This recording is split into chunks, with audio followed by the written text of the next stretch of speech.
just for clarification, Tom, is it actually Liam in the background that we can't see getting it streaming, or are you actually doing it? Thank you for the question, but the training wheels are off. So okay. Bear with me. You're in a lot better shape than I am. All right, Mr. Chairman, we are live streaming on YouTube. And Proceed. fully attended.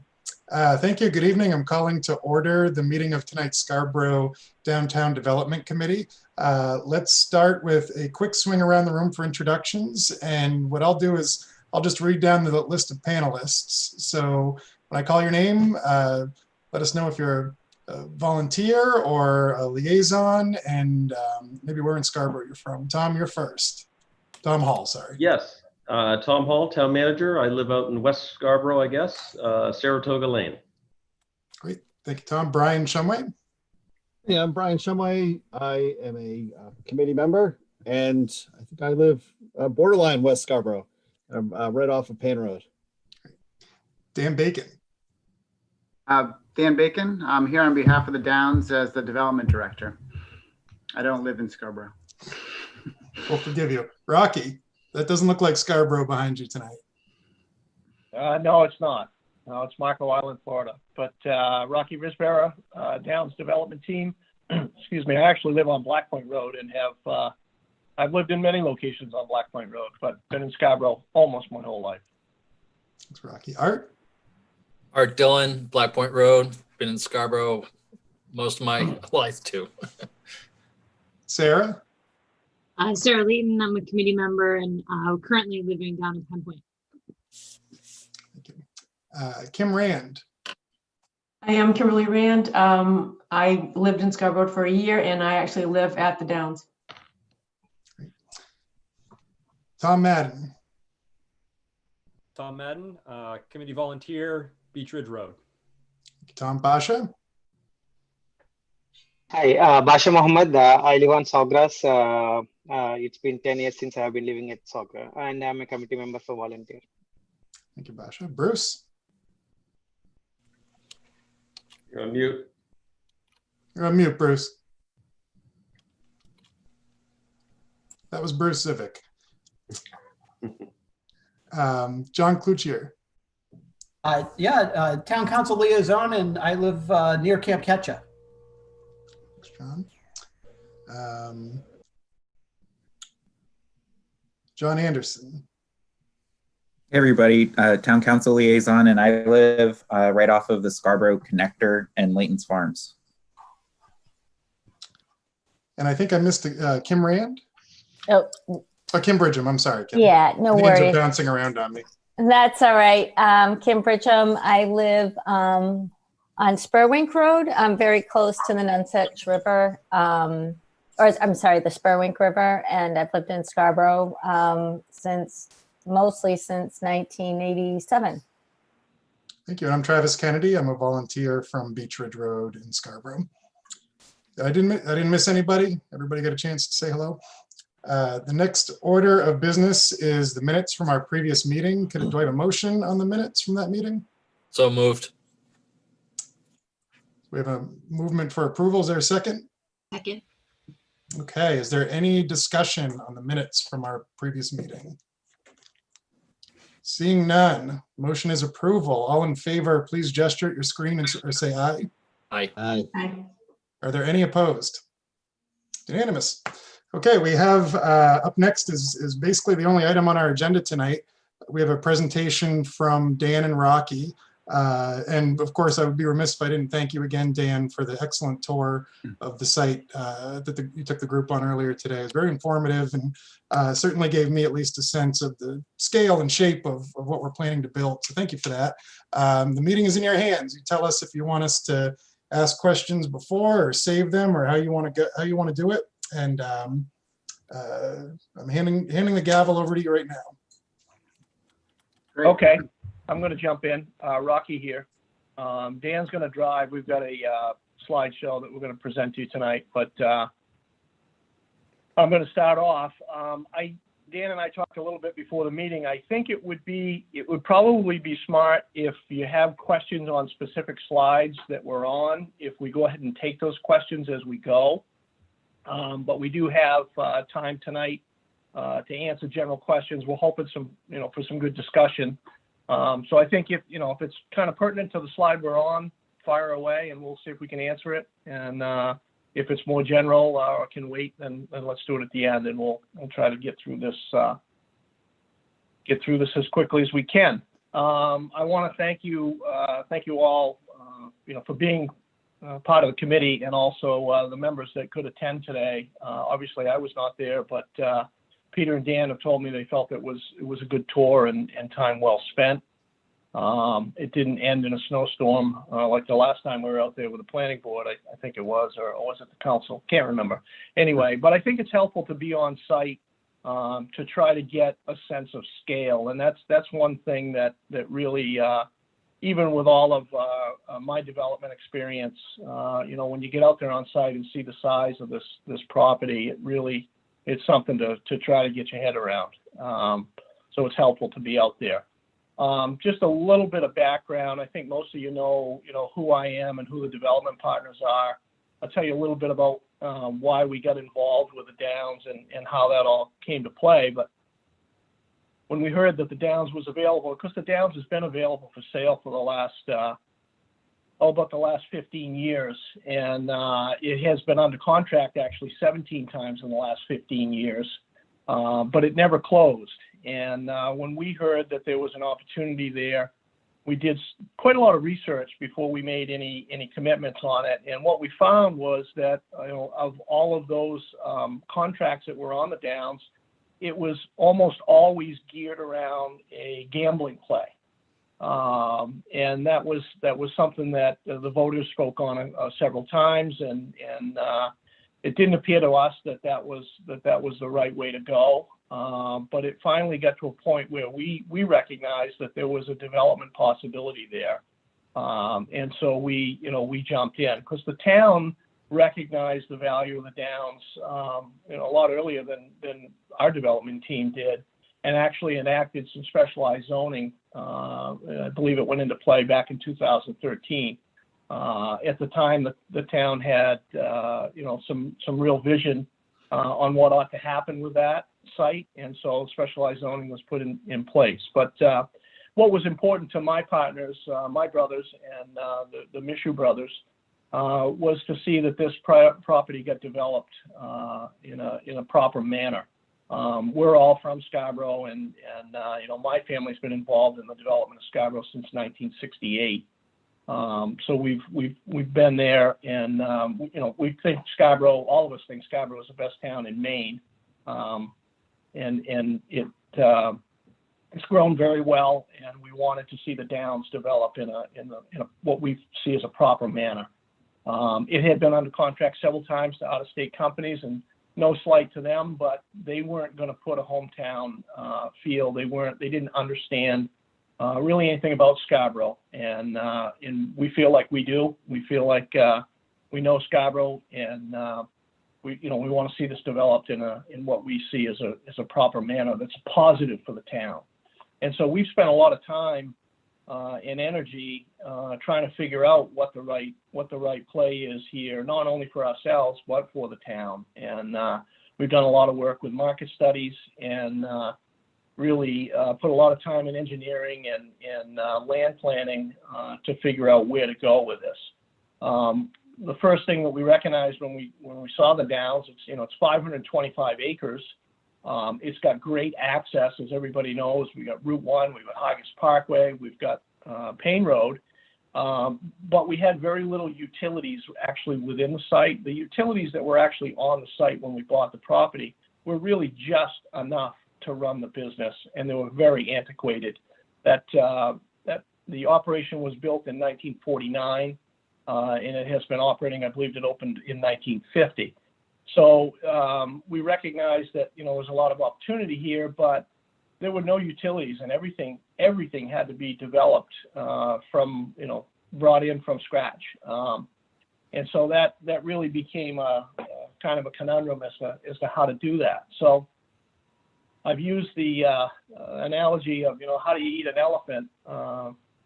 At 525 acres, you eat an elephant one bite at a time. And so we tried to pick away at the Downs, to bring utilities in and get to eventually what we think is going to be the crown jewel, which is the town center. And so we've picked away at it, and we've got ourselves in a position where we're now ready to start to talk about that. Dan, if you can back up, I know I'm out of order, and I didn't tell you I was going to go off on this tangent, but I'm going to jump right on to what we're going to talk about tonight. This presentation agenda. We're going to try to give you a Downs overview and a development status and bring you up to speed on what we've already done, because I think it's important to understand what's there, what's been done, so that we can move forward.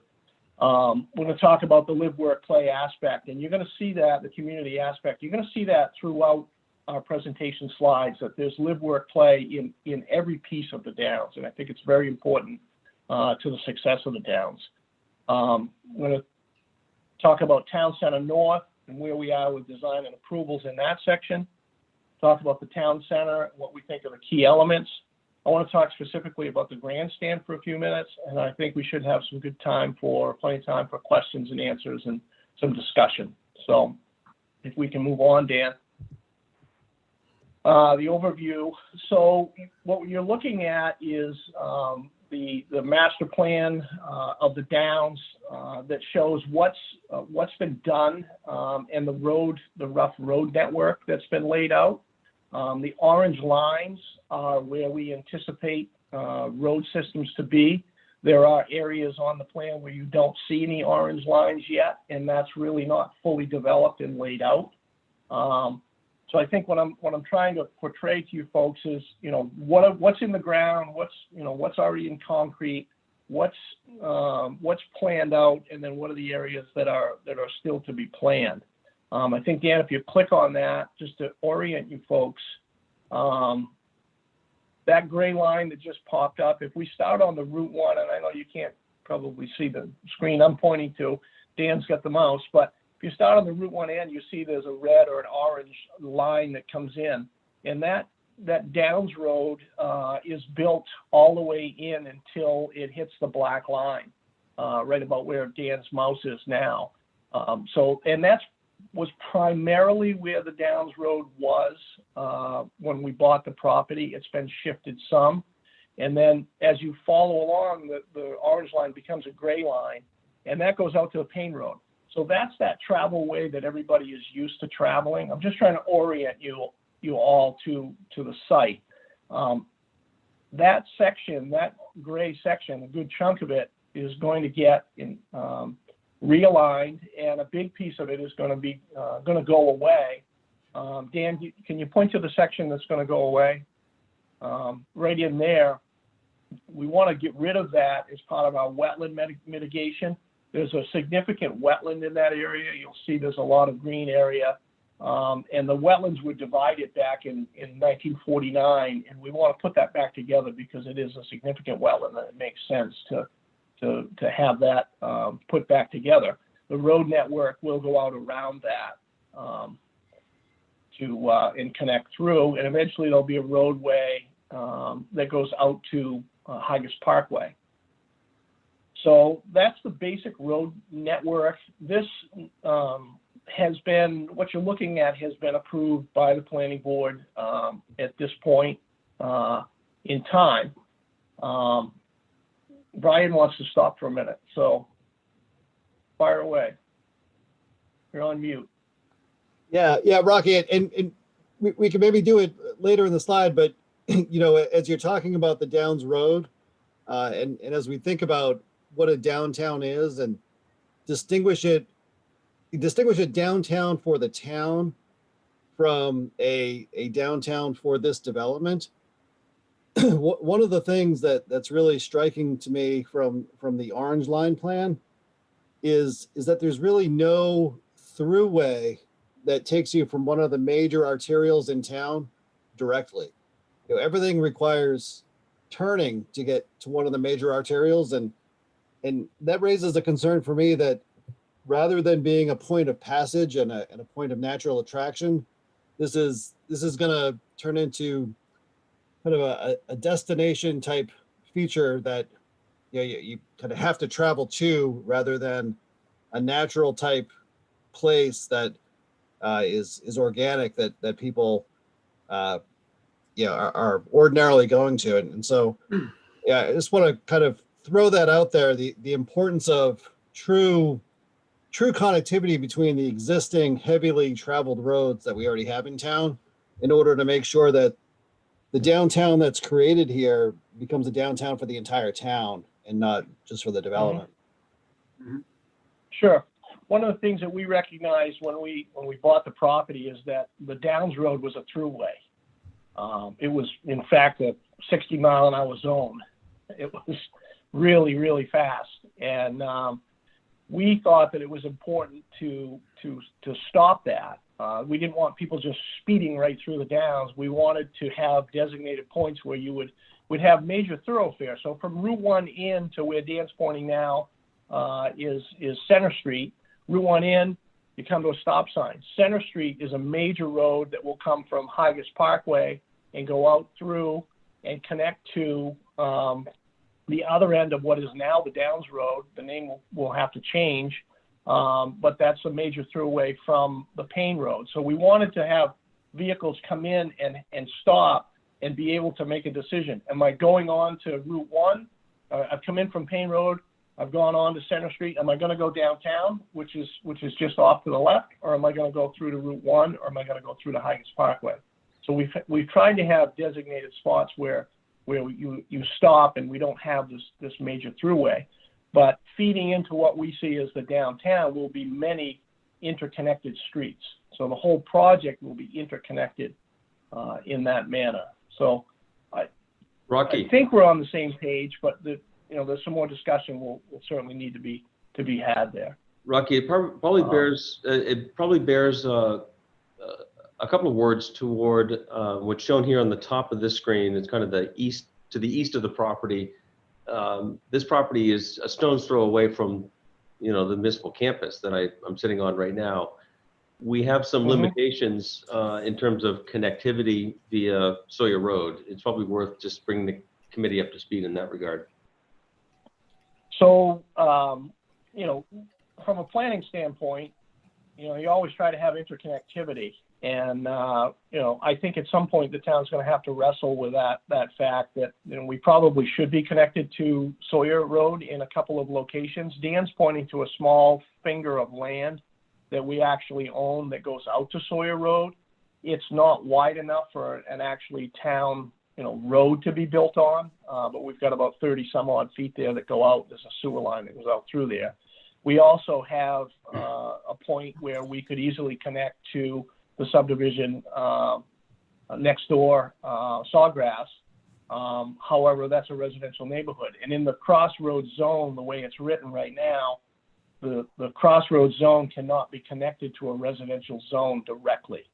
And so we don't have the option to connect to Sawyer. I do think it's something that we're going to have to wrestle with the town and with the council. The council's going to have to make some decisions, and they're going to be hard. But if we ever wind up with a school on the property or that kind of thing, I think we're going to want to be able to get buses from the campus over here. So there's some opportunity there. Yeah, there is a slight nuance. Dan, correct me if I'm wrong. I think connection for vehicles is allowed for residential purposes only, and that really flies in the face of your interconnected streets and how you would be isolating a neighborhood off from the rest of your development theoretically. Yeah, that's correct. And it was, at the time zoning was passed, there wasn't a master plan. There wasn't a clear sense for how this project would be developed. So there was as Tom's saying, there was a prohibition or limitation of connecting commercial development traffic to Sawyer Road or the residential zone along it. And that was guarding against that. And given that the Downs is building a grid, interconnected street network, that basically means it can't connect to the Downs at all because residential and commercial within the project are all connected via streets within the Downs. This would be a point, I don't want to get ahead of ourselves, but further down the process that I would expect the committee to maybe have some comments and recommendations for the council on. That's within the control of the town through its zoning. And it wouldn't be a surprise to you to know that residents of Sawyer Road or off Sawyer Road were quite vocal in this regard when this zoning was created back many years back, and that limitation still exists. I did see Kim had a question regarding pedestrian and bike access, and that certainly is allowed. Yeah. Yeah, that certainly is allowed and is planned. You know, there's a lot of interconnectivity here, and I'll go over some of that when we get a little further in. Dan, what have I missed on this slide that we wanted to point out? We have slides coming up, but I mean, I can point to it for you, you know, the various phases that are complete or underway. Yeah, so you're right. I didn't finish here. I lost track of where I was. So what we wanted to show you what's complete, and I know probably a lot of you have been out there. I mean, we've got one member of the team here that actually lives there. But phase one, where Dan's pointing now, is complete or substantially complete. There's one piece of the project still under construction, but that's mostly complete. It's largely a residential phase, and we'll go over those numbers in a minute. And then all the way to the other end of the project, which you can point down there, Dan, the Innovation District, that was the second kind of bite at the apple that we took. We knew when we started the project, we knew there was demand for residential, and we tried to come up with a plan that would sell quickly. And so we offered a wide variety of price points and types of residential. We also knew due to our market study that there was a huge demand for light industrial type usage, and that it was an unmet need in Greater Portland. I think at the time it was less than 25% vacancy. It might even be tighter than that now. So we developed the Innovation District, which is 54 lots, to kind of, you know, we had some phase one was residential, we had some live, and down on the other end of the property we had some work, and we're putting together the play aspect of trail network and sidewalks and those kinds of things. And all at that same time, we're bringing that infrastructure in from the ends of the property so that we can get infrastructure to the center of the property. I think, yeah, if we go to probably go to the next slide. So phase one of the residential, just running down through the numbers. We tried to develop what we're calling a suburban community. It's not suburban, it's suburban.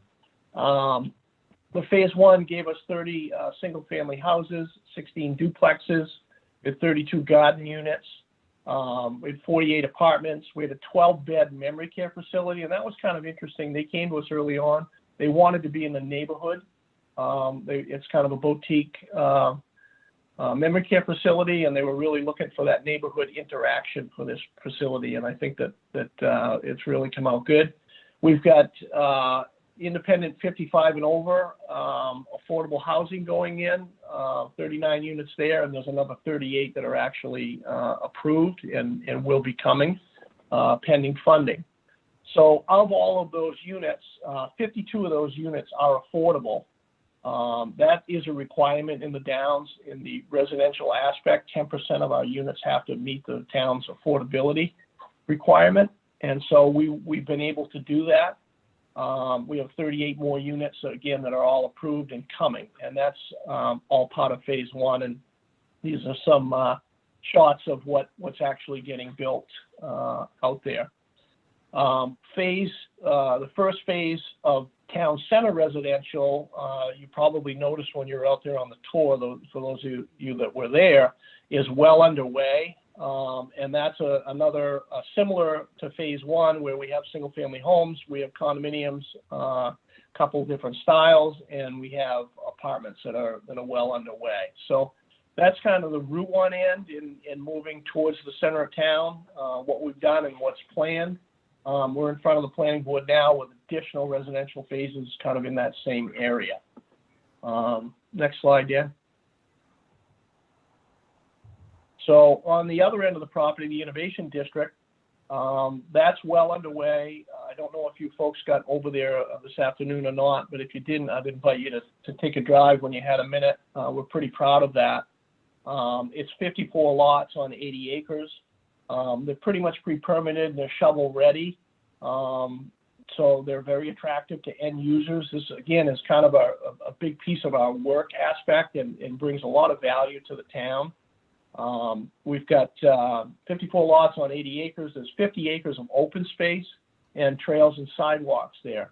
Now, what's kind of cool about that end of the property is that we abut the Scarborough Land Trust. The Scarborough Land Trust, I think, has got 100 or 150 acres out there that abut us, with some trails, and they're working on developing more trails, and we're going to be able to interconnect with that trail system and really be able to expand that outdoor activity. These lots have been in very high demand.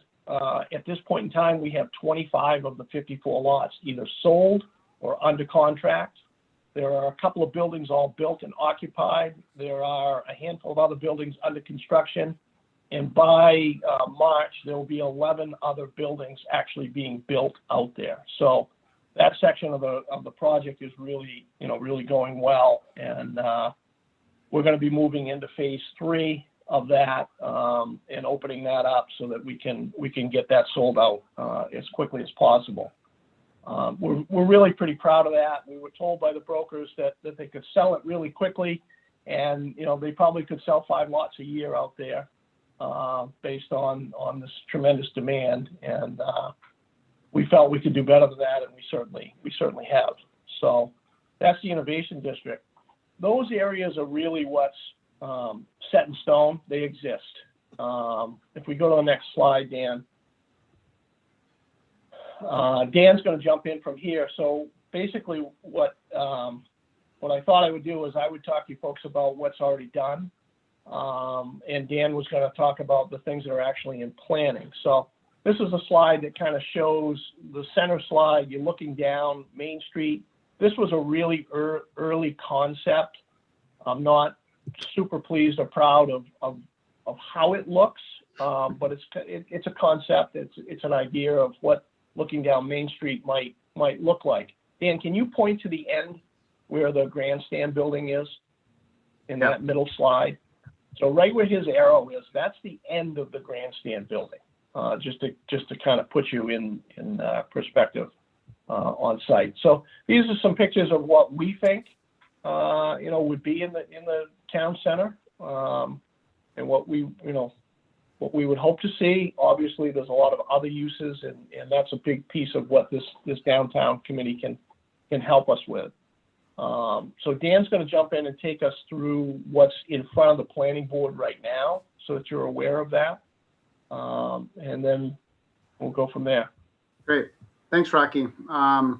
And for those that were able to join us today for the site walk, we more or less walked this alignment, and we kind of looked up and down this general Main Street alignment. So as Rocky pointed out, this is the edge of the Grandstand. The Grandstand doesn't look quite like this at this point, but we started our tour, down in front of the Grandstand, looking up Main Street, and then we roughly walked the alignment and looked back. So just to give you kind of some perspective and some bearings, and as Rocky said, this concept is 2 or 3 years old in terms of architecture and kind of ideas around programming. I think it has the elements that we want to talk to the committee about, but not necessarily, our blueprint for what exactly it would look like in the future.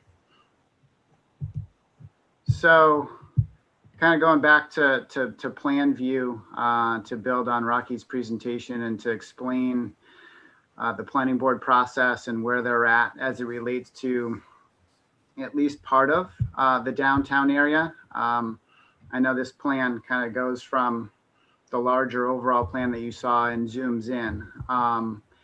And this is really zooming in on the area that's, if you can orient yourself, the Grandstand's here. The inner track is here, and then Higas Parkway is over here. So this is, for planning purposes, working with the planning board, what we call both the Higas Parkway district, which is the area that's west or planned south, but it's west of Willowdale Brook, which kind of really bifurcates the area from Higas Parkway with kind of the core of the project. So we call this the Higas Parkway District, and then we call this, for planning purposes, Town Center North. Really kind of the northern half of what we see as the center of the project. And so, as you likely have heard about in the past, WEX selected the Downs as, this is pre-pandemic, selected the Downs as their preferred location for a new office. And so, given that, we kind of quickly went into planning mode to identify a good location for that facility, and worked closely with the planning board, in the town on laying out this Town Center North and access to Higas Parkway. So that kind of had us jump into this area of the project quicker than we likely would have. And since that time, given the pandemic and given sort of the new world of office, WEX is considering whether to move forward or not. We'll hear more over the course of this winter, spring.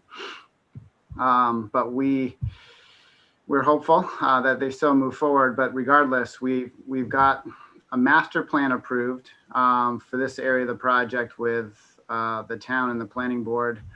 We're in the subdivision process to create the road system that you see here that I'll describe in a second. And we also received, and to create some lots, and we applied for and received DEP approval. So there's environmental permitting that we need to do to move forward with this area of the project. So Dan, I wonder if you could just speak to the zone requirements that require you to basically master plan 50-acre chunks or so. Is that correct? Yeah, it is. It's perfect timing. So when we show you kind of later an overall master plan for the Downs, and on our tour today we did, that's really our conceptual master plan. But under the zoning, before we move forward with detailed permitting, subdivision, site plan, we first do a master plan for 50-acre or more areas within this large site. And so we did that for the subsequent phases that Rocky described. And we also did that here. And as part of that, we work with the board on laying out the general road system, the general development areas, the general open space areas. And we also identify the general street cross sections, and I'll show you that in a second. The types of streets and designs that they warrant, as well as the specific kind of zoning standards for this area of the project. And if I could, I just want to remind the committee members, you may recall a reference in the committee charge that these recommendations that will come out of this process, we expect and hope will help inform the master plan that the developers will submit for planning board review. But the so-called master plan for the, I don't know if you call it town center or downtown area. So our timing is very good, that they're thinking about these things, and hopefully our input will help influence and help shape, frankly, the master plan that ultimately is submitted to planning board and approved. Yep. So this is, to Tom's point, this is that area. And on here, and you benefited on the site walk today to see, the new Downs Road that Rocky was describing, which is realigned, Center Street from Higas Parkway into the center of the project. And we've been envisioning a main street to generally be in this alignment, and then continuing on to engage with the Grandstand area. Dan, before you go on, will you point out the WEX site, just so everybody's familiar with that?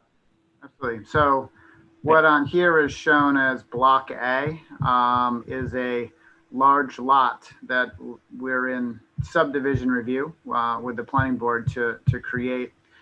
It's on the order of 20 acres in size that could accommodate the WEX office building, parking, and also future expansion to the west onto a parcel located here. That's this, you see a road connection here. That's intended to provide interconnection to a site here, which would be part of that same project. And, you know, not by accident, we've envisioned that user there to be not on Main Street, but to be close to it, because providing, you know, a number of employees and kind of an early dose of activation can really help can help stimulate the types of end users that we'd like to have on a Main Street and create some critical mass and some demand for the types of uses you would see on Main Street. So I'm going to jump quickly to this slide here, and as Tom was outlining, in working with the planning board and also now the downtown committee, we did some initial work, which is required under the zoning, on, you know, what are the key kind of elements of a main street or a market street, you know, a primary street that can define a downtown. And this is a start with those elements. This is a cross-section view. So picture yourself walking on the sidewalk or riding your bike or driving your car. This is generally kind of the proportions that we talked to the planning board about around kind of allocation of space. So with a main street, you need a wider right-of-way. Typically, the town has a 50-foot wide right-of-way, and that's simply for 2 lanes of traffic, a sidewalk, or some drainage infrastructure. And so working with the planning board initially, we came up with a wider right-of-way, 60 to 70 feet, and incorporated not only lanes of traffic, but on-street parking on both sides of the street. A buffer zone, which often is an esplanade or tree wells, a more urban kind of streetscape where you have trees, and then a wider sidewalk. And as we do our work, working with you, kind of proceeding forward, we want to have these conversations around the engagement between the sidewalk and businesses, restaurants, sort of the frontage zone.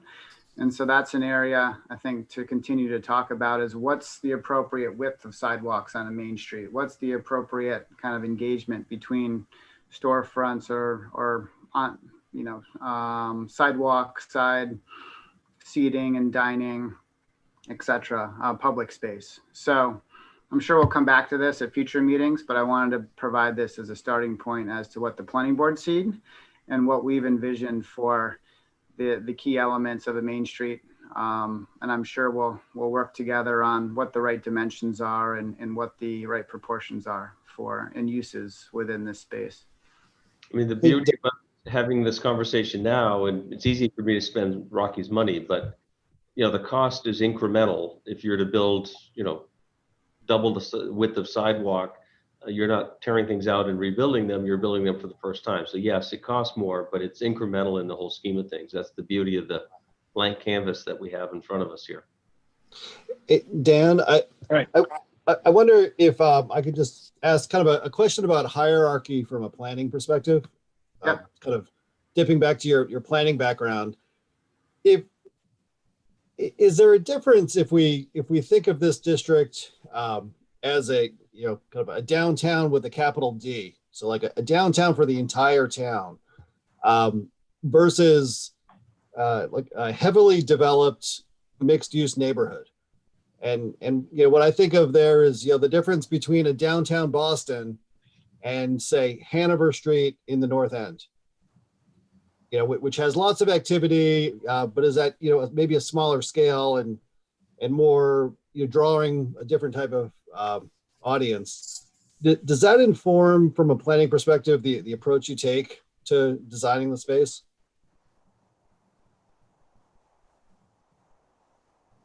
It certainly does. I guess I don't have enough specific experience with your two benchmarks to give you a great response. I mean, it's just, you know, the kind of the root of the question is, you know, who is the ultimate end user really going to be? Mm-hmm. Is the core end user going to be the residents and the workers within the Downs with ancillary use from other people? Or is somebody going to travel from Pine Point to come use this space? And is somebody going to travel from West Scarborough to come use this space? Mm-hmm. And you know, how, you know, and you know, what's the practicality of that, and what are the what does that suggest about the need for planning? And you know, why does somebody come to a coffee shop here instead of on Route 1? Right. You know?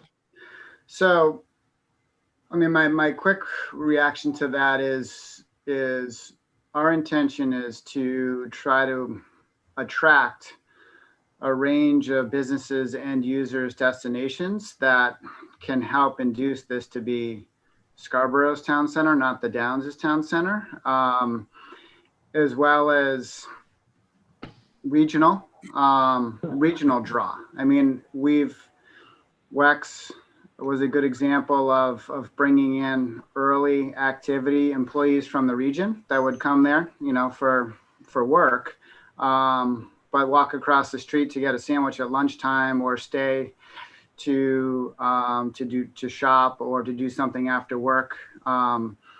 We also have been working hard on a sports complex that could be, again, the pandemic hasn't helped some of these initiatives, but could be a destination for people from the Downs, from people from Scarborough, people from Greater Portland, people from New England, depending on the surfaces within the complex. So I think our intention is to induce those type of opportunities so that it's viable, and it's more than a corner store, you know, for milk and bread for those that live in the project, that it's really kind of hitting all those markets. And it's going to take time and a lot of hard work to attract those end users. And I think good design and a lot of forethought. So if that helps, Brian, I mean, we're early in all this, but that's been our intention. And Rocky, feel free to kind of jump in on that. Yeah, no, I think definitely, you know, we don't see this as just the downtown for the Downs. I don't think we could build enough of the Downs to just support a downtown. We're going to need, and I think it's warranted, you know, to have this attractive to other people, that other members of the community are going to want to be here. So you need to make it easy for them to park. You need to make it easy to get there, and you got to have amenities that they want to use. As Dan said, I mean, COVID hasn't helped us, but it isn't going to be here forever either. I do think that, you know, the way you build a restaurant, you know, in the future is going to be different than you built it, you know, last year. No one's going to build a restaurant that doesn't have at least a chance of some outside space.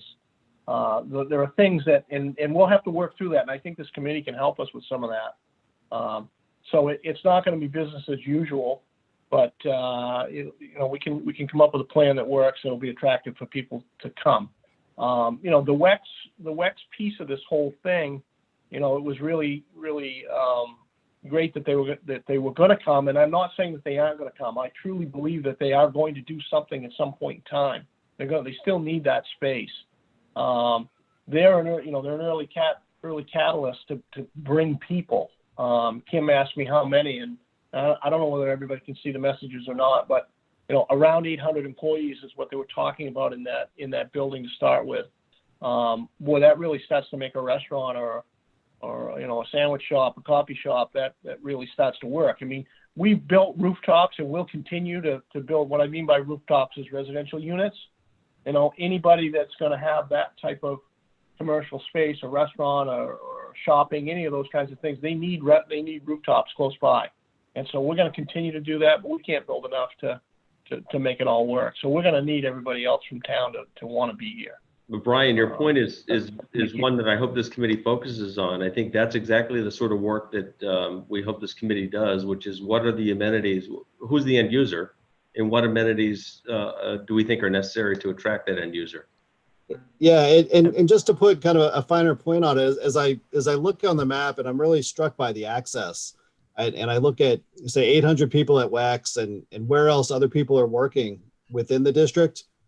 And I look and I see the main medical complex kind of off-site, but up a little bit. And I think of the municipal campus, and then I go a little further up Route 1, and there's another main med campus. If I was working at one of those places, I'd have a real hard time thinking about getting in my car, coming down Route 1 for lunch, popping in and popping out back to work.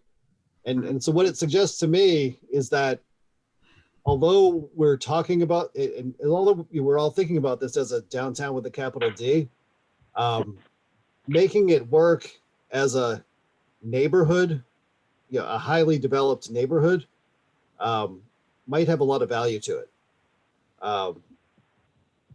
So the kind of that, what I described as the Hanover Street model, might, if it can work like that, then everything else is gravy. So kind of designing for some, internal success. Yeah. Have some merit to it. Art's been patient with his hand up here. Thanks. A couple things. How long is this Main Street going to be? A half a mile, quarter mile? That's a good question. In terms of feet, it's certainly not a half a mile. It's close. It's what I would say quarter. But truthfully, I haven't measured the current. I mean, essentially what we walked today, Art, is from the corner of the grandstand here up to here.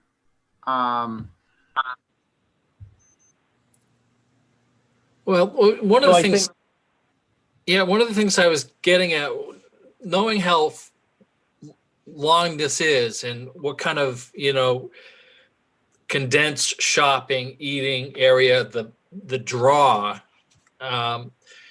reminds me of Denver, Colorado, where they have a street a mile long, similar to this, that's closed. Mm-hmm. To vehicle transportation. They have their own little mini shuttle that goes back and forth. With that last rendering, the cross section, what if we got rid of the transportation, put the parking and transportations on the back sides, allowing more pedestrian thoroughfare in that shorter area? Mm-hmm. In New England, Church Street in Burlington's a benchmark for that, as a comparison for that. Historical downtown, right? But it's that format, I think, that you're describing, Art. Okay. Interesting. Yeah, I think it has merit. I don't know whether it would work or not, but I think we at least need to discuss that and think that through. Main Street, what's drawn is what we're calling Main Street. Could be twice as long as what's on that plan, or could be half as long. It really, there's some flexibility there. This plan that you're looking at, that black area, that's that 20 odd acres or so that we've always thought of as the downtown, the right downtown. And then you've got the outskirts of it that are, even larger. But that's really not completely set in stone at this point in time. So, but that's what we've always thought of as the area that this committee would be talking about. Remember that space in front of the grandstand along the smaller track, connecting back to the residential area under construction is kind of a natural extension. And so in some respects, many respects, I think that area is probably included in this discussion in some shape or form. Mm-hmm. Yep. All right. One last thing, if we're really making this a draw, which we really, parking, that Main Street cutaway just didn't look like it would be enough parking. Are we going to have satellites, a parking garage, or?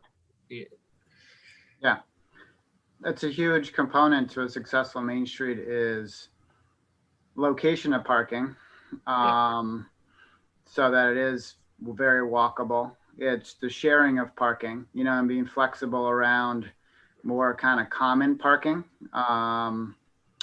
and structured parking, I mean, which is parking garages, where, you know, nothing disrupts a Main Street by having a building parking lot, because you're not walking past the parking lot to that next building. I mean, there's a rhythm to Main Streets from a street wall standpoint that you do not want to, you don't want to introduce a parking lot, a surface lot.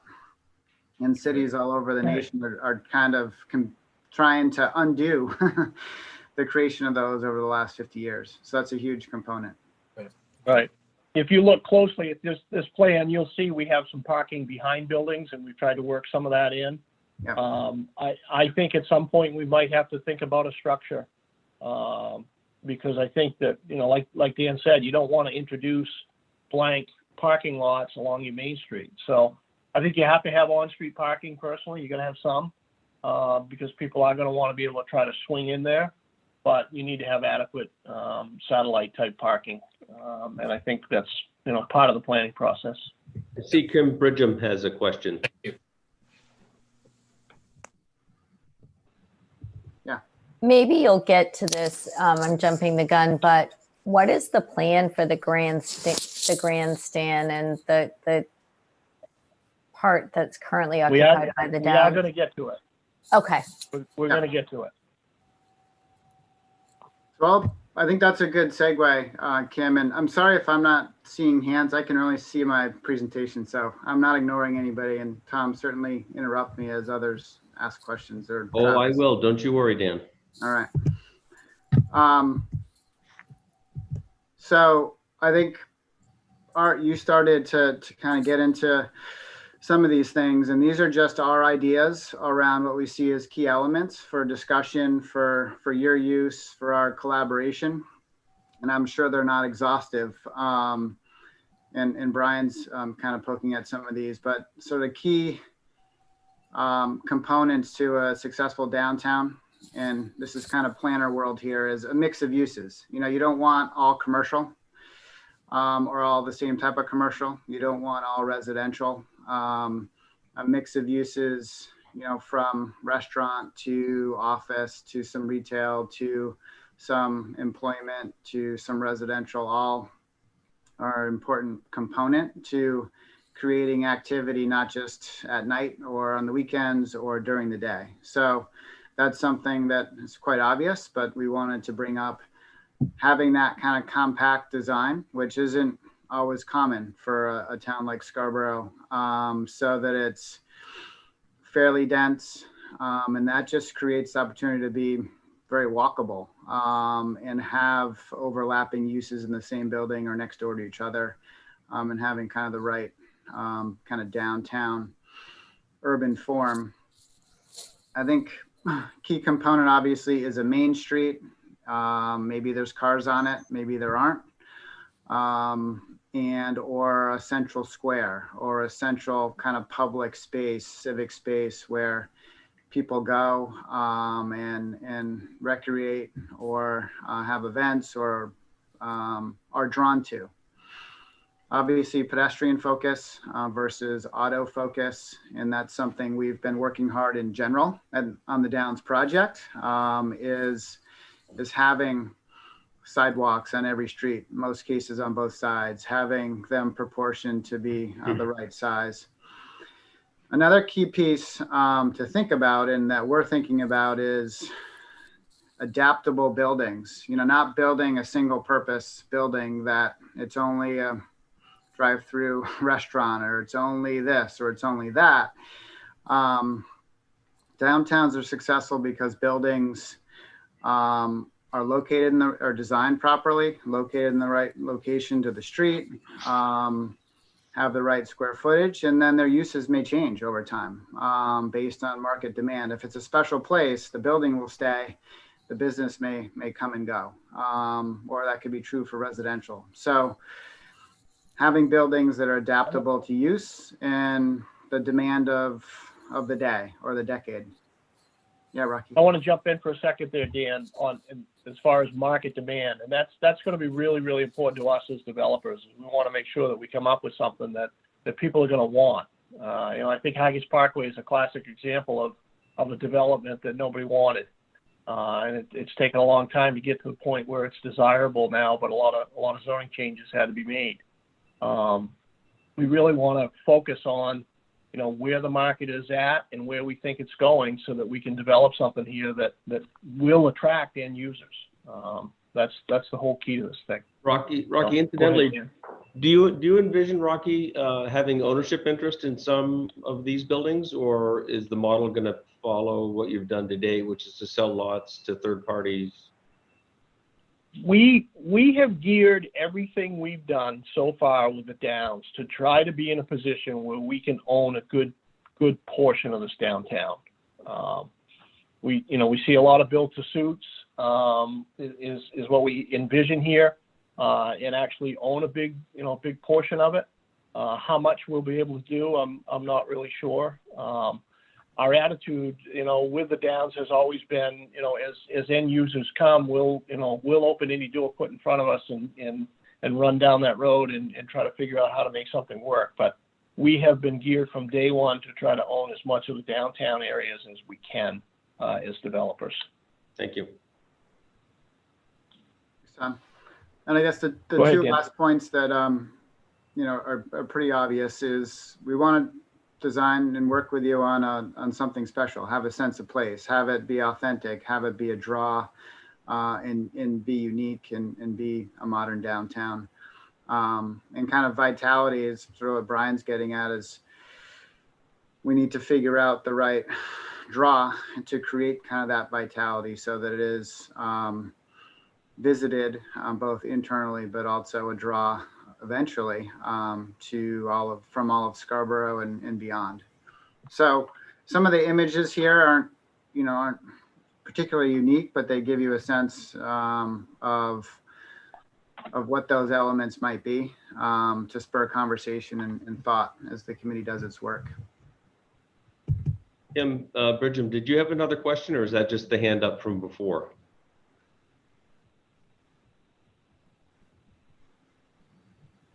Sorry about, my hand was still up. I need to take my hand down. I will do that.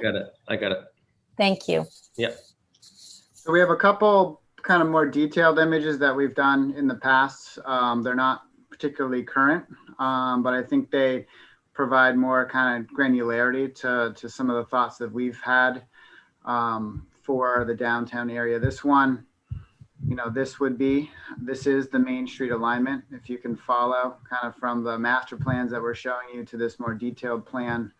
And it's really to show the kind of pattern and layout that we've been thinking about. This one is designed to accommodate the Edge Sports facility on an important corner. And our vision had been and continues to be that if there is a sports complex, that the frontage along the street will be storefront.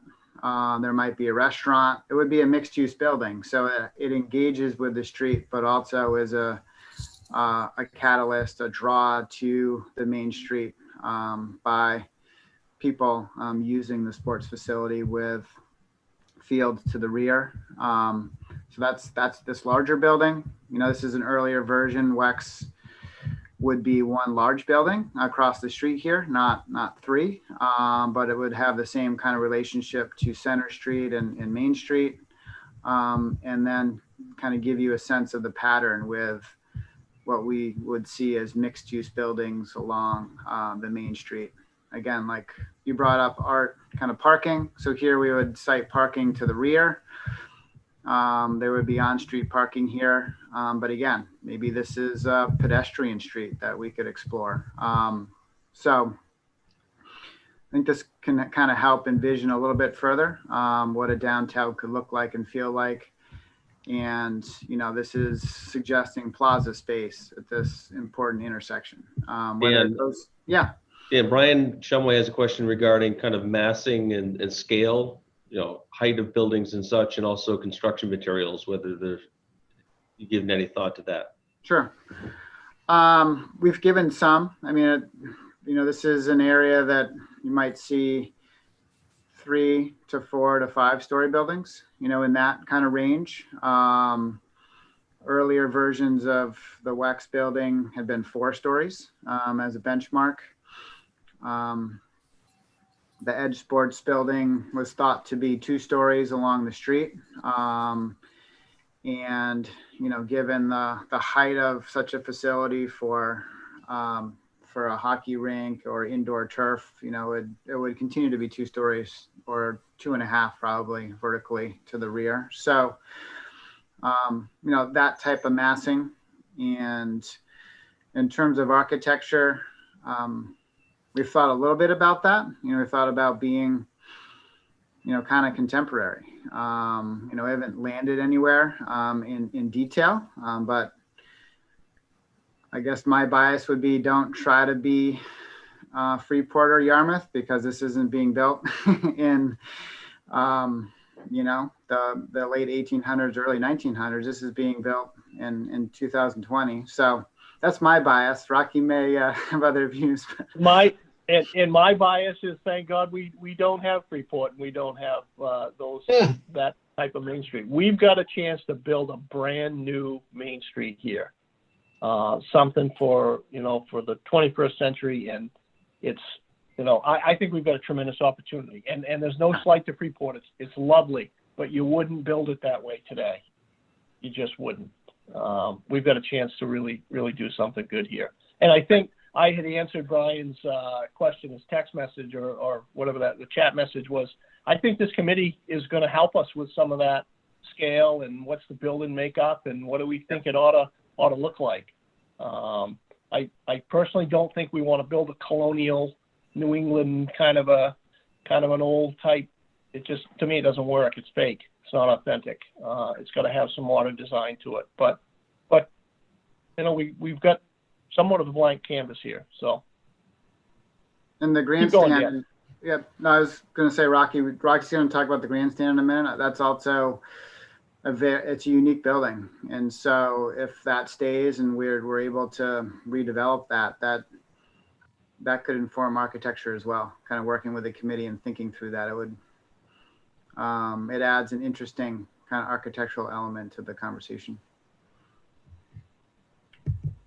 I think a final slide, and then Rocky will talk a bit further about the grandstand. So this is kind of reorienting everybody. So we're now kind of flipping north-south versus east-west. But this footprint here is the grandstand. And again, we've been spending a lot of time thinking about it as the opportunity for kind of a central hub and heartbeat of this project. And at the same time, been scratching our heads as to how to make it that. But this graphic and this conceptual plan shows how it could be, at least in plan view, and shows how there, and to your point, Art, this space here to the right is almost a pedestrian street. It's a shared street, and our landscape architect done some research, and in Europe it's referred to as a Woonurf. I think he just kind of likes the phrase, but it's a street that's designed at grade. So it could be a street that's open for use for cars certain times of the year, certain days of the week, but it's also designed to be shared. So cars are moving across it, people are walking across it, bicyclists, or it could be closed for events or for weekends or what have you. It's kind of an interesting idea. Maybe it's kind of threading the needle on the concept, where it can be in part kind of that public space, that plaza space. So we're showing some concepts here of a shared street, of broad sidewalks, a grandstand that's a focal point, and then some commons to the right where there could be park space and lawn and various activities. I think he's showing skate park and sport courts, etc. So again, not full thoughts, just concepts, but some ingredients for the committee to consider. So I think if I could jump in on the slide for a minute, Dan, I don't know if you've noticed, I mean, I'm familiar with all these slides, but you know, green space and whatnot has been shown in different configurations and different sizes. And that's something that this committee is we hope are going to help us with to try to figure out what is the right, you know, what's the right size public space? Do we want green park area or do we not? Do we want a plaza? Those are the kinds of things that we're going to have to try to figure out, hopefully together. And as I said, as you go back through the slide, I think Dan can make the slide available to everybody, this whole presentation afterwards, just in case people want to flip through it. But you'll notice that there are different concepts throughout our slide presentation, and because this has been evolving and it will continue to evolve, but I think this committee can help us with that. I see Kim has her hand raised. Kim? Oh, okay. Yeah, I'm just wondering, are we constrained, like, do we have noise ordinances? I'm just envisioning, I'm already jumping to my vision, but I'm envisioning, you know, you could have musicians, you could have, you know, lots of outdoor events in this space, and not just not quite sure how that fits in with Memorial Park and how it fits in with noise limits.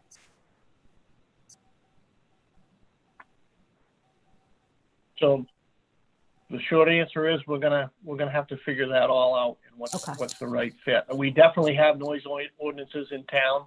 They'll have to be adhered to, and we've got some limitations within the down zoning, but we can work through that. Basha? Yeah, so my question is there any estimate or approximately at any given day, how many people that the main street can accommodate? Because we are in COVID situation, so the situation, generally it cannot be the same as usual as such. But is there any calculation or estimate done by you guys? Like how many people at one point of time? The reason why I'm asking is, consider like we wanted to have a very vibrant live play and work, right? So if we want to make the people to come over here and enjoy, like consider having a Downs festival annually or something like which can trademark the Downs Scarborough downtown as like, okay, we have a Scarborough festival yearly. But if we are having that type of thing, we need to be considerate of how many people at any given time can accommodate that area. Yeah, we don't have a concrete estimate at this point. I mean, what we've thought a lot about in terms of parking, in terms of site design, is opportunities for shared parking, parking on one site that's off peak for another site. You know, with an office building, for example, you know, obviously, well, old office, I'll say, a year ago was, you know, heavy parking demand from 8 to 5 and pretty wide open evenings and weekends. And so we've had conversations around, okay, that could be opportunity for shared parking where a restaurant in the evening can use the office building's parking lot, or the sports complex on the weekends could use the office building's parking. So we're a little early in knowing kind of capacity, but it's kind of those levers we want to pull and tools we want to use to not overbuild, particularly parking, so that we can accommodate people, we can accommodate the activity that a downtown deserves, and not be able to build the building GLA to create that activity. You know, if you overbuild parking, all you're doing is minimizing kind of your occupiable space. Dan, Brian, did you have a question? Yeah, the question was about open space and green space, and one, whether there's a commitment or a limit to how much we need to retain, and two, whether there's a distinction between kind of preserving existing greenery and creating new greenery. With, again, one of the ideas in my head having to do with visibility of the active part of the site from the edges. Like, are you prohibited from knocking down the existing greenery and creating kind of new lower height greenery, if you will?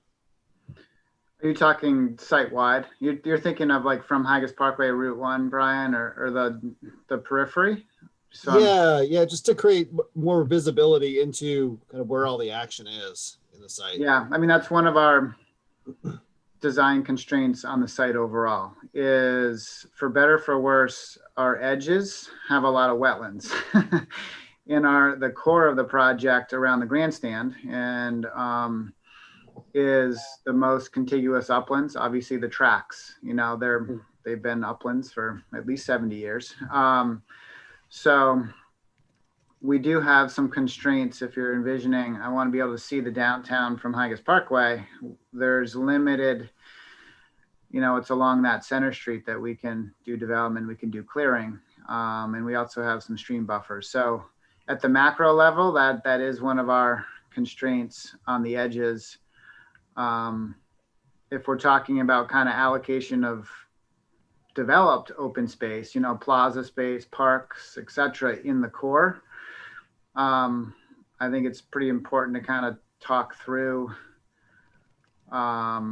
what's the right size for active open space. It's often in urban environments, it's quality of space, not quantity of space, location of space. So bigger isn't necessarily better. It might be more programming. So that's something the committee should work with us on to figure that out. And please appreciate, I don't know the value of land, but it strikes me that in the core here, what we're looking at right now is arguably the most valuable property on the whole site. I'm certain, $1 million or more per acre. So, whether a public space is 3 acres, 4 acres, or 5 acres, that's real money to someone. Mm-hmm. Right. I'm going to jump to the grant. Are there others? Sorry, I'm not able to see. No. So I wanted to talk just a little bit about the grandstand. We get a lot of questions about the grandstand. When we initially bought the property, I thought that was going to be a really fun day when my brothers and I tore that down, because we frankly enjoy tearing buildings down. But after really spending some time in the grandstand, Peter and I both scratched our heads and said, wait a minute, there might be something here. We've spent a bunch of time and energy and money on engineering studies and architectural work. We feel pretty certain that the grandstand could be repurposed.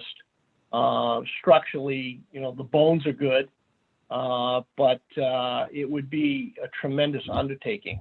I was quoted in the paper, I don't know, maybe a month ago. I didn't realize Kelly Bouchard was quoting me, but I said the grandstand is one of those things that it's too good to throw away and it's not good enough to keep. And I truly feel that we have a conundrum here, and we need to figure out what the right play is here. It's a unique building. It's something that you would never build again today, with its eave heights and the way it's built. And a lot of you got a chance to step out on the track, I think, tonight and look back today and look back at that building and realize it is quite a structure. But it has some tremendous challenges to ultimately repurpose it. I think a lot of you probably learned today that it's being temporarily repurposed right now. We've had crews working there 7 days a week now for a couple of weeks. Maine Medical Center is actually going to use that site as a vaccination clinic. And they'll be set up there, and they're planning to vaccinate 1,000 people a day out of that building. And so we've donated the site, the use of the site, to Maine Medical Center. We're making some improvements on their behalf now so that it will work for them. And we see that being used at least for the next 6 months, if not closer to a year, for vaccinations.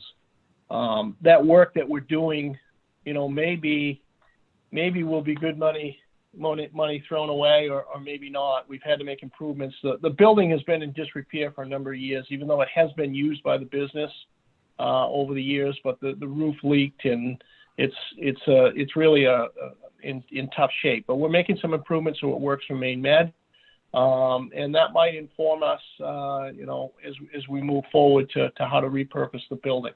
We've had a lot of thoughts, and I think there's a lot of cool things that could happen with the building. But you need end users, you need people, and you need a whole lot of money to make that work. And one of our questions to the committee is what's the committee think? What's the town? What do the people of the town of Scarborough think of that building? And is it worth trying to repurpose that? I think that's a key question. So that's where we are with the grandstand. Again, it could go away or it could stay. It's just a matter of figuring out what its end game would be. I think I've covered what I want to say, Dan. Mm-hmm. So we did put together a slide, and we don't really want to overly influence this committee, but some things that we've thought of that I think would be helpful to talk about in some direction. Talk about public space and design, programming and amenities, that Main Street design and the amenities and the operational elements that will go along with that. We can certainly use some help with that. Parking design, parking is going to be a key to this whole thing. We're going to need some help with this committee on recommendations back to the town to allow us to develop this as a town center.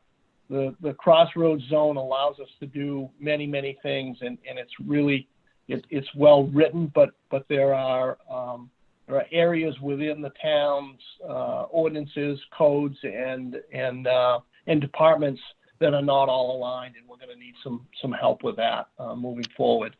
We need some help with figuring out civic space and buildings, destinations. Obviously, the grandstand, we need to talk about that and see how people feel. And this committee, I think, can help us with the marketing and recruitment, the advocacy for the downtown. And I see a lot of brainstorming and collaboration with this committee to ultimately come up with what it's not all about what Rocky and his brothers and his partners want to do here. I mean, we own the land, and ultimately it is our decision on what does happen. But we truly want to build something that this town wants. And that we can all be proud of. And I think you certainly can help us with that. Dan, was that the last slide? Questions and answers and questions. Yeah. I feel like, we went a little long, but I think we answered a bunch of questions too. So I hope people feel like we didn't take too much time. We can answer questions and have some conversation. I'll turn it back to the chair. Yeah, thank you, Rocky. Thanks, Dan. If we could, at this point, maybe let's use the raised hand function just to make sure that we aren't jumping in over each other. Just one quick question, Rocky, and you might not have the perfect answer to it yet, but what's the final formula for making a decision on the grandstand? Is that just a decision that your team will make, or is that sort of dependent on what our committee develops, or at what point do you sort of go no-go with the grandstand? I don't know that I can answer that at this point. We're really looking for some direction from the committee, and we'll figure it out. We don't have, there's been discussion amongst our group, and as I'm being very honest with you, initially we thought we'd tear that building down. And the more we think about it, the more we think, gee, maybe that's not the right play. So we're open to discussion, and we'll figure out, what the right play is. Obviously, money is going to be a factor in this. It's sitting on a very valuable piece of the land, so the land itself has a lot of value, and the cost to repurpose that building is going to be expensive. But so that certainly will weigh in, but we don't have any really preconceived notions at this point. We're looking for input. Dan, can I ask you to stop sharing just so we can see each other a little easier? Oh, yeah.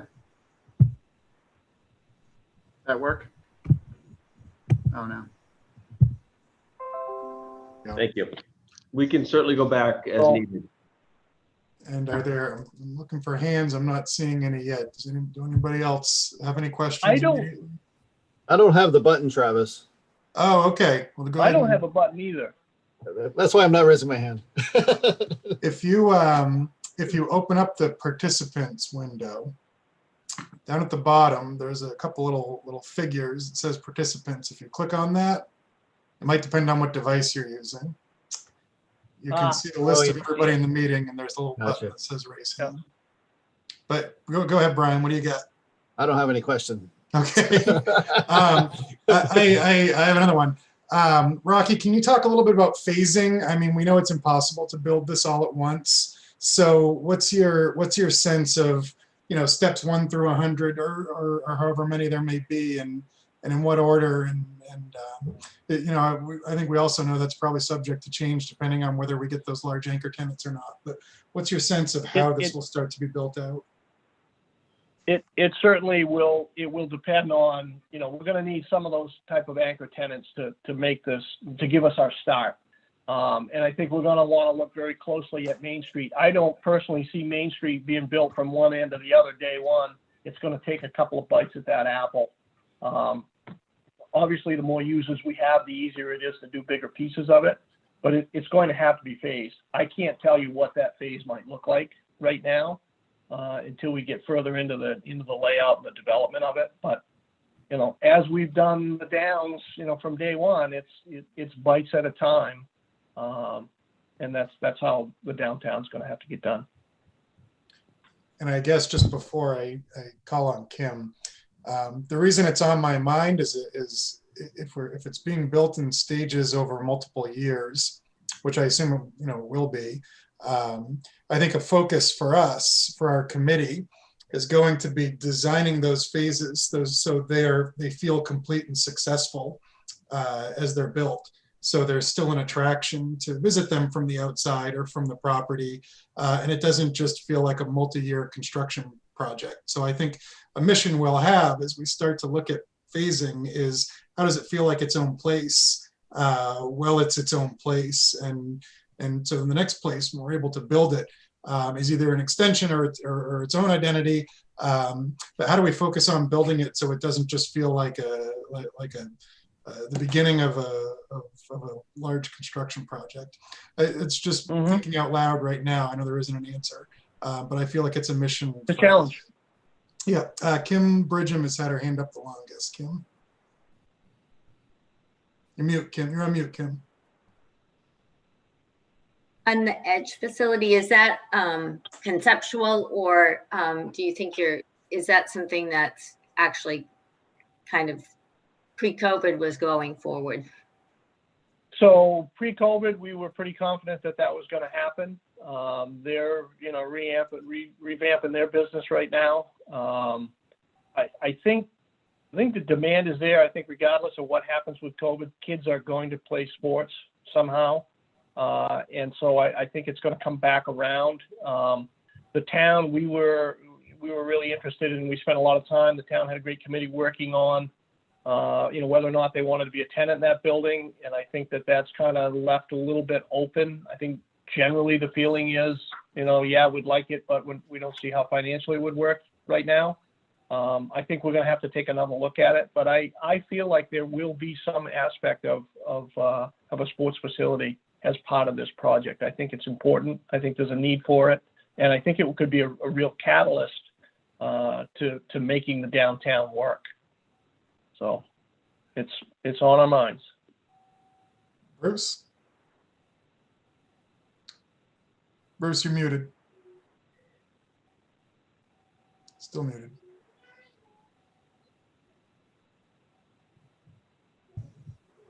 There he is. Am I okay? There you go. There you go. All right. Rocky, do you guys envision any sustainability goals, meeting any lead requirements in the design? And maybe Brian could help me out on this too, because he seems to have a background on this, LEED being the, getting the sustainability awards for, being,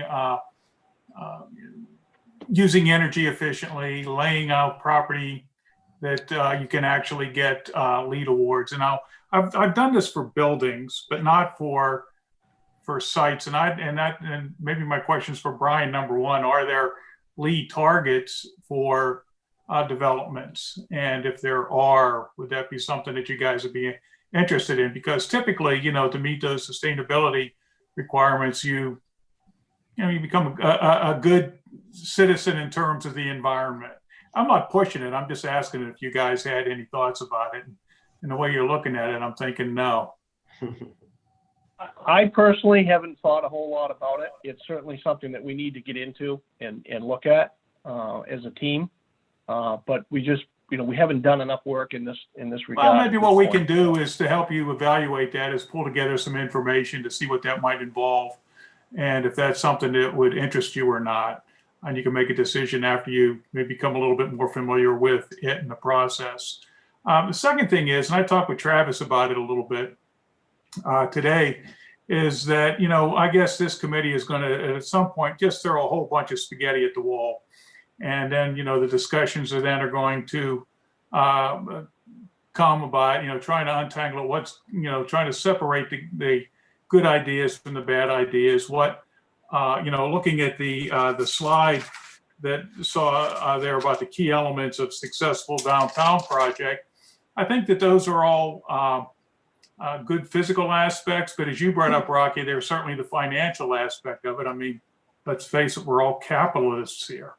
If this project isn't financially viable, it ain't going anywhere and nobody's going to be happy. I mean, the users aren't going to be happy. The owners aren't going to be happy. It's just going to be a failure. So, the question really becomes, after we throw all the spaghetti on the wall, is how do we evaluate to sort out what's good and what's bad? And actually, I have something that might help. I'm not saying it's the answer. I'm saying it might be an answer. And the urban land use people have put together a publication. They put it together about 10 years ago. And the title of the publication was How to Design a Successful Town Center. And they had 10 steps really to go through. And what that did is it provided you a framework to go through and then use that process given your situation and help you sort through these things as to what may make sense in the evaluation process. Now, it seems like with the group that we've got here, some people seem to be really tuned in on urban planning. And then there are other people who have interest but might not have as much exposure to it. I mean, that's what this committee is about, is to get diversity. But it might, I was kind of wondering if there was any value in anybody spending some time sort of reviewing this document on how to review or how to design a town center. And I think, what? I think that what you and I had talked about might be ideal for when we get to agenda setting, because you've thrown out two really good subjects that we probably need to dive in more to. I just want to be mindful of everybody's time. I know there's at least one more question from the presentation, and then maybe we can move into that subject. Kim Rand has had her hand up. Yep, Rocky, this is a question for you. You've mentioned a couple times that your original thought was to tear down the grandstand. Looking at the design, if that was torn down, would that change the layout, the streets, or anything like that, or is that up for discussion? I think it could change that layout. It's something that we thought about. We haven't spent a lot of time on, what if it wasn't there, but it's probably something we ought to spend a little time on with the landscape architects and engineers and thinking about that. So I think it's a valid question. We should think about it. And I just had one more question. We talk about the road coming in from Higas. That's been approved by the planning board, right? Yes. And what's the estimated timeline on that being built? Because that's sort of the start of the whole Main Street thing. Right. That really is tied to an end user. If Okay. WEX does come, that gets built. They don't come, we got to go to Plan B. Okay, thank you. So I don't see any other hands. Are there any other questions for Rocky or Dan? And guys, thank you. That was so you clearly put a lot of thought into your plans and your designs, and I think it's a great introduction to our work here. Just keep in mind, they'll be with us every meeting, so Mhm. they're a resource we can continue to draw from. Right. Yeah, I think, we're always happy to answer questions. I think if the committee wants this slideshow, Dan can make it available to you folks, so people can kind of thumb through it on their own. Rocky, I'm starting to create kind of a resource page on our website, so I would love a copy of that. I'll put it up. Okay. I think, yeah, that's great. Okay, great. Thank you, guys. So back to you, Bruce. When we talked earlier, you and I, about those same subject matters, it kind of got me thinking about some of the ways that we're going to want to explore a lot of the stuff that we've been kind of thinking about and researching on our own, steering into this this work. So we're now at the portion of our meeting where we're setting the next agenda. And one thought that I had is that we maybe at that meeting, at our next meeting, we may want to have some conversations about very early subcommittees that we might want to form, to do things like look at lead building, at best practices. I'm probably not the only one who's been contacted by friends and well-wishers from outside of Scarborough who may have some good advice to contribute, be it chambers of commerce or other downtown committees that have had to try and recreate their downtown that exists already. There's so much energy, and I think in order to collect it all early and redirect it back to the committee, it might make sense for us to talk at our next meeting about some of these early subcommittees that might make sense for us to form. That's the extent of my thought about it tonight. But if that's of interest to everybody, I think that might be useful. And does anybody, Tom or Rocky, is there any sort of a necessary agenda items that need to be on our next meeting? What's your vision for where we go in the next couple of weeks? I personally think your suggestion of subcommittee work is really smart to get that done up front. I would encourage folks to give some thought between now and then. We can have a discussion around which are the committees, and we can add to them. But that work could be getting done on smaller groups. We could have standing agenda items where committees report out. And so we can all benefit from their work, but we don't need to do all the research necessarily. So I think it's a really efficient way to organize yourself and to get through some fairly meaty topics, I suspect. That might be a lengthy discussion. I guess the other thing I'd throw out, it occurs to me, making a decision on keeping the grandstand or not seems to be pretty darn important and ought to be front loaded. As Kim mentioned at the end there, that's just a colossal building, and it occupies a lot of land, and it really will dominate much what follows. So that might be something you want to front load, because everything else, many things will fall in place once that fundamental decision is made. Sarah? To what extent do we want to involve the rest of the community, like by a survey or some other means? And maybe this is an agenda item for next time, Travis. I'm just thinking of the question that I think Rocky raised, which is, like, do people in town even care about the grandstand? Like, is it a significant property that we should look to retain and just get that perspective? And that's a simple enough survey question that we could, generate. Travis, we have our first subcommittee chair. That's right. I was going to say the same thing. Yeah, I think that's a great item to talk about, probably as a subcommittee at our next meeting. Kim Bridgen?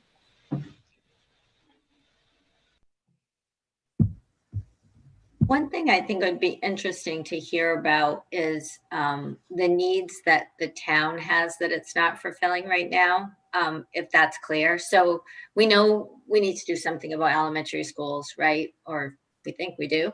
Are there other facilities that are overtaxed, meaning people want to be able to use the school gyms more, but there's just not an opportunity, like they're completely used? I'd just be interested in hearing, what's been asked of the town that they're not able to meet given the facilities they have. I think that's a fantastic idea. Tom, is that something that Sure. Okay, great. Yeah, I think that's an agenda item all on its own, probably. Yeah, myself and the two Johns, I think, could maybe collaborate and provide some thoughts in that regard. Excellent. And in addition to that, if we could, I keep coming back to this idea that this downtown is going to seem a little bit fragmented, I think, from what exists currently, just based on the facilities. I call them sort of the errand facilities that we see here in Scarborough already, the post office, city hall, those sorts of, these types of places that you run into while you're doing your errands, essentially. What is the status of those in terms of the downtown? Like, is that post office maybe looking for another location, which could then, maybe draw people to this facility, this sort of cluster, rather than, keeping people in the current sort of city center and bypassing what we're trying to create here? Is there any sort of need that could also be maybe moved, even if it's not overtaxed? Could that be a Karen Martin subject, do you think, Tom? What interest there might be in future moves? So, Tom, help me flesh that out further. What's the agenda item? Is it? I mean, I don't know what the status of the relationship that the town has with, for example, we'll use the post office as an example. Yeah. Are they satisfied with that location? Is that something that the town has any sort of leaseholding interest in? I'm not sure how that status is, but is that something that maybe we could entice some of these more common? I know market has come up in all of the imagery so far. So obviously there's a clear desire for some sort of market in this segment that we're developing, this downtown that we're developing, to try to draw people. But is there also the opportunity for a bank, the post Right, office, so- any of these current leaseholders that could So potentially? maybe the discussion item begins with key attractions or destinations, kind of a generic discussion, and then we can figure a strategy out beyond that once we identify them. Sure. Tom, I like that idea that sort of that bucket that you created of like these errand uses. I think that's really a nice distinction, apart from the movie theater and the concert place and the restaurant, but it's a nice distinction of use, I think. And I think the downtown we're creating is going to be a little bit at a disadvantage just because of the fact that it is sort of kind of isolated with a residential sort of structure in between the current downtown that exists now.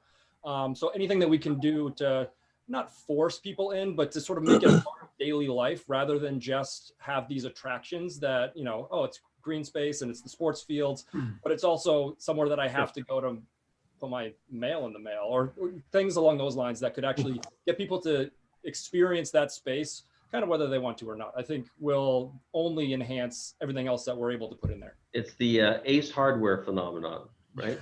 Right. Yeah.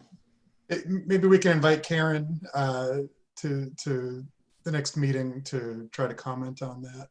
Art had his hand up for a while. Yeah, piggybacking on that, I was thinking for Tom or maybe Rocky, are there parts of the comprehensive plan or Planapalooza that we did a few years ago? Are you drawing anything from that, or should we contact Karen Martin? Maybe she could be a little more specific. Yeah, the plan as it's currently is composed really doesn't have much language here. That's a deficiency. So we're going to see some additional language, but I think we're already much deeper in the conversation than the comp plan will ever go. But great point. There's certainly not inconsistencies with the comp plan. That's the most important piece. Yeah, I was thinking of the community involvement. There were so many people involved with that Planapalooza. What they wanted. We might be able to draw from that. Yeah, we can certainly look at the input from Planapalooza to see if there's any takeaways. That's a good thought. Thanks.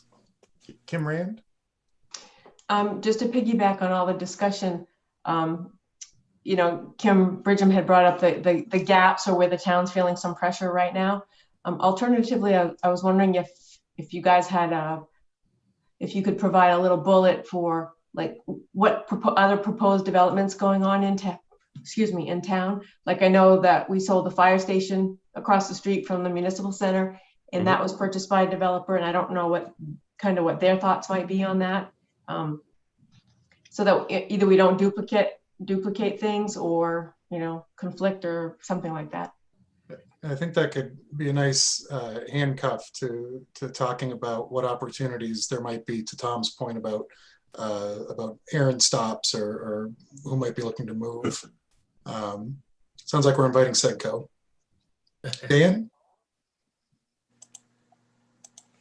Yeah, I just wanted to respond to Tom's comment. Mashpee Commons is a planned new town center from 20 years ago. It's in Cape Cod, and their first civic building was a post office, to your point. They intentionally added that early on. And then there's a few other kind of key early end users. So they may be, and I'm happy to connect folks with them, a great go by in terms of activating a new town center and what those early end users were to get it off on the right foot.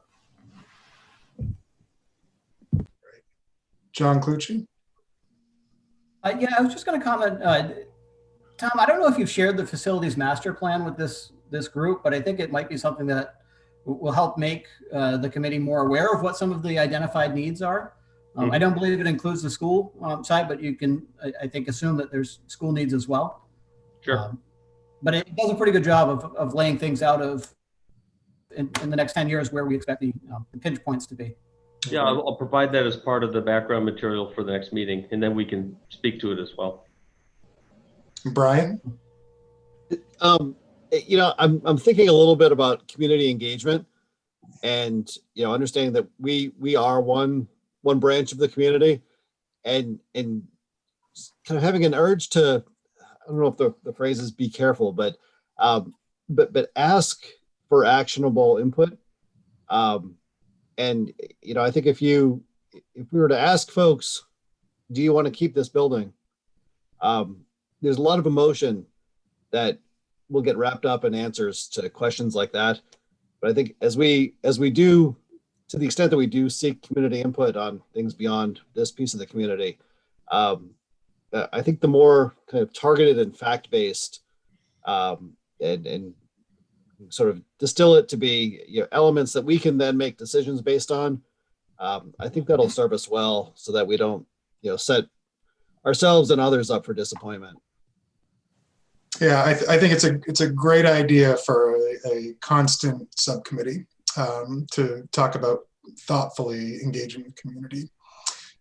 So I don't see any other hands. What I have so far is discussion about potential subcommittees, a presentation from the town on needs that we're aware of, either municipal or otherwise, and probably an invitation to Sedco to talk about potential non-municipal opportunities to attract early tenants, particularly ones that draw daily activity. And Kim, I'm sorry, the second part of that, Kim Rand, which was what else is happening, what's currently under development. So we know where to sort of draw our dividing lines. I think that's everything I've heard for agenda items. Am I missing anything, Tom? Yeah, it's not really an agenda item, but I will look back through the input through the comprehensive plan process to see if there's any kernels and any details related to this that we might benefit from. Great, excellent. I'm just looking at the attendee window and I don't see anybody else, but Tom or Liam, you might be able to tell us, are there members of the public attending who would like to comment? Not that I'm aware of. We undoubtedly have thousands of viewers on YouTube, but no one is here on the Zoom call with us. They'll catch up. Do we need a vote on those agenda items, or is I don't believe so. I'll work with you. We'll finalize it. But I think this is just a good practice to be able to end each meeting with a look forward. Frankly, it makes my job easier. So I don't think a vote needs to be had. Okay. So we have one vote left, and that is a vote for adjournment. Is anybody interested in adjourning tonight? Art, I see a motion from Art, second from Brian. Yes. From almost everybody. All in favor, please gesture at the screen or say aye. Aye. Are there any opposed? We're adjourned. Thank you, everybody. We'll see you in 2 weeks. Thanks, everybody. Take care, everyone. Thanks.